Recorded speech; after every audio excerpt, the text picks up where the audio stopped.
নমস্কার, কেমন আছেন সবাই? মানসী ভিলেজ ব্লগ চ্যানেলে সবাইকে স্বাগত। তো দেখুন, আমাদের এইটা চলছে এখন শ্রাবণ মাস। তো শ্রাবণ মাসে অনেকের ঢেরা আছে। তো কারো প্রথমে আছে, দ্বিতীয় আছে, তৃতীয় আছে বা চতুর্থতে আছে। তো এবছর শ্রাবণ মাসের 5টা শনিবার পড়ে, এই 5টা সোমবার পড়েছে আর শনিবার 4টা।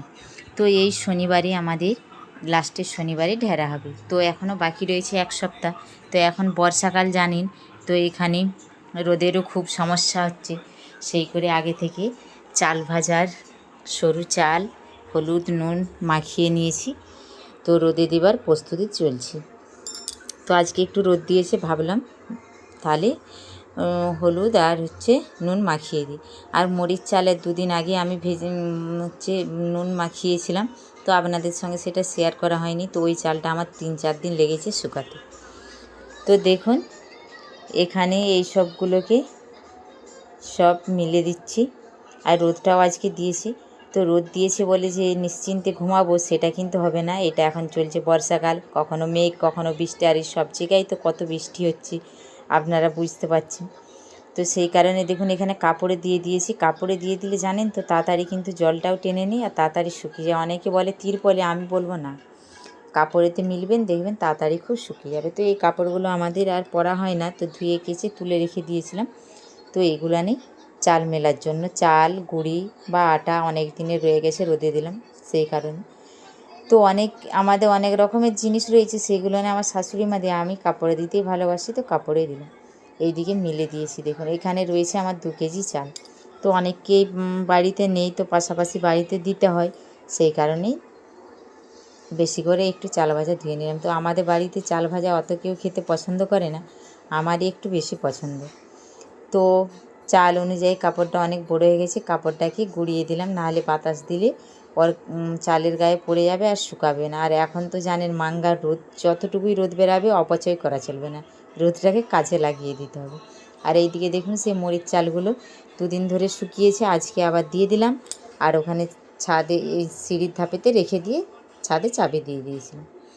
তো এটাকেও ভালো করে সব দেখুন মিলে নিচ্ছি। আর আমাদের মতন কাদের কাদের বাড়িতে ঢেরা রয়েছে অবশ্যই জানাবেন। তো আমাদের এটা বুড়া ঢেরা, কারণ কেন না সবারই লাস্টে হবে। তো এই দিনে কিন্তু আমাদের ভাত খাওয়া হবে না, এই মুড়ি খই এইসব চাল ভাজা বা লুচি পিঠে পানা এইসব করে খেতে পারবেন।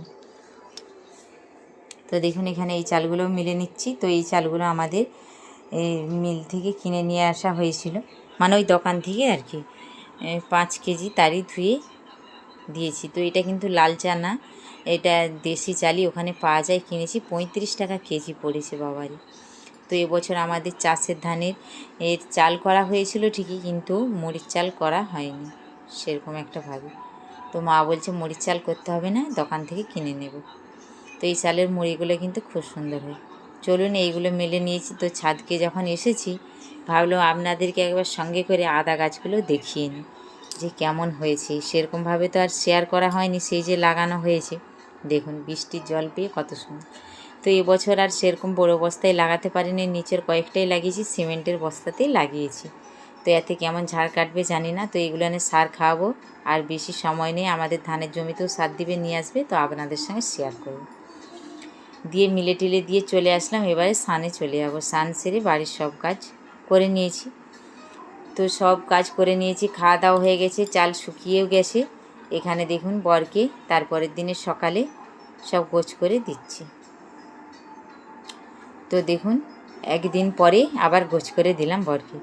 তো এখানে দেখুন সব কিছু বস্তাতে প্যাকিং করে একদমই মুখ বেঁধে দিয়ে দেবো।